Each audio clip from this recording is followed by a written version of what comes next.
तो भक्तों और मित्रों, साधना और पूजा में भोग लगाने का बहुत ही महत्वपूर्ण नियम है।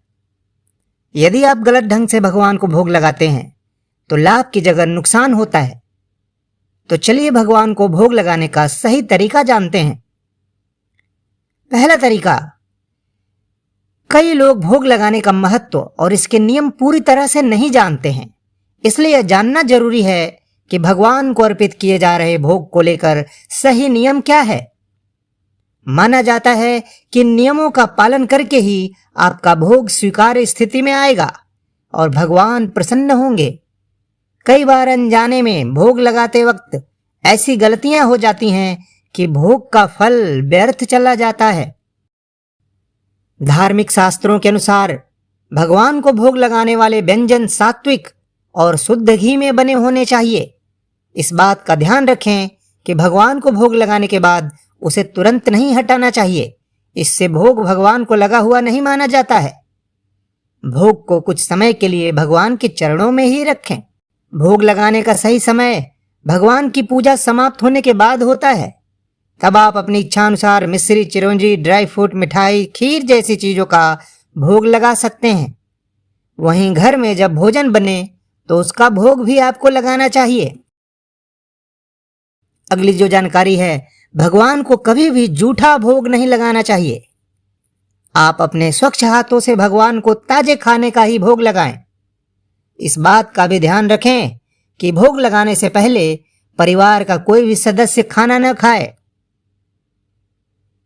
और अगला जो भोग का नियम है, भोग के समय का खास ध्यान रखना चाहिए।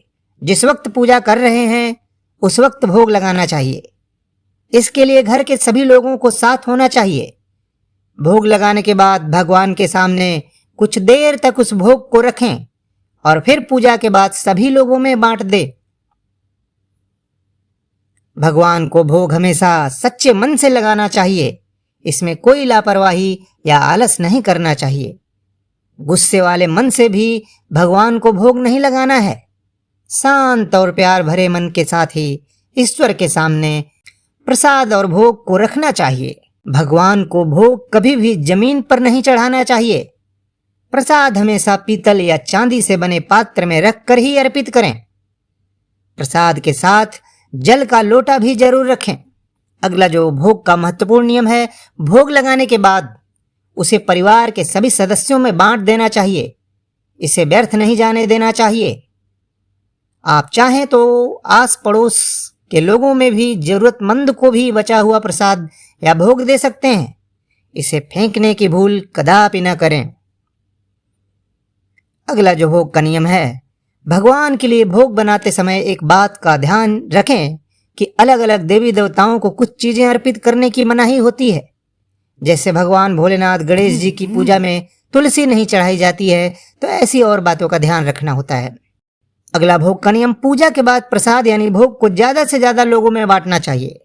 चाहे किसी के पास एक तिनका ही आए, लेकिन प्रसाद जितना बांटा जाता है उतना ही घर वालों के लिए लाभकारी और तरक्की देने वाला होता है। प्रसाद को व्यर्थ नहीं करना चाहिए। कई बार भोग लगाने के बाद प्रसाद यूं ही मंदिर में रख दिया जाता है। ऐसा नहीं करना चाहिए। भोग लगाने के बाद कुछ देर प्रसाद बांटकर खा लेना चाहिए। इससे प्रसाद का फल मिलेगा।